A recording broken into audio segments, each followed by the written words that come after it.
L'actualité politique du week-end a été marquée par la réunion du bureau politique du PDCI RDA qui s'est tenue à la maison du PDCI RDA donc à Cocody. À l'issue des travaux, d'importantes décisions ont été arrêtées. Le professeur Alphonse Didier-Madi, secrétaire général du parti, est notre invité. Mais avant, revenons avec notre reporter Noël Niagno sur les conclusions de cette rencontre.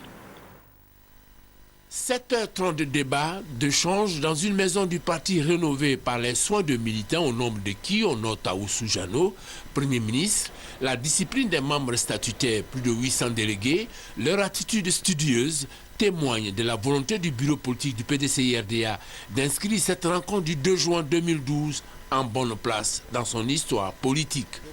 Comme pour conforter cela, le président du parti, Aimé Henri Konan Bédié, plante le décor avec responsabilité. C'est une ère nouvelle qui s'ouvre à notre pays.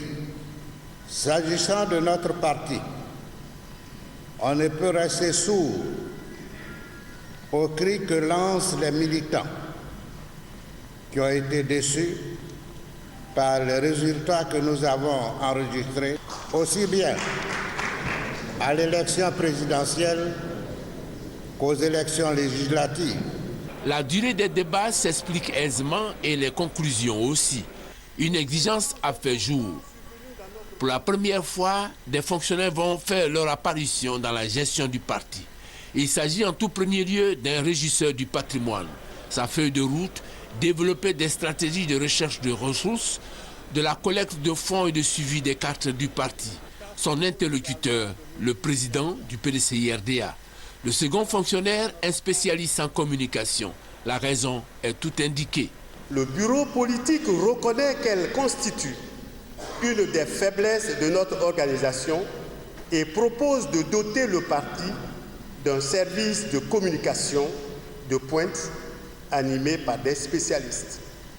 Le bureau politique a situé la nomination de 7 experts au niveau des dirigences.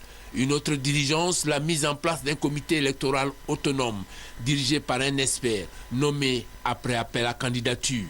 Ce comité sera composé, là aussi, de fonctionnaires du parti. Toujours au chapitre des diligences, un comité de suivi des élections sera créé.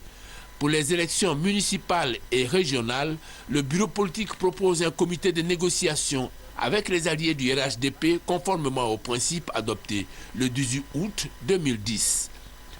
Le bureau politique exige le respect du quota de 30% de femmes et de jeunes dans les instances de décision.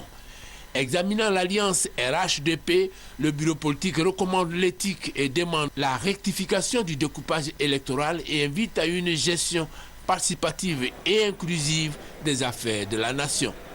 L'appropriation de ces conclusions et de bien d'autres soulignés à ces bureaux politiques sont nécessaires pour le prochain congrès.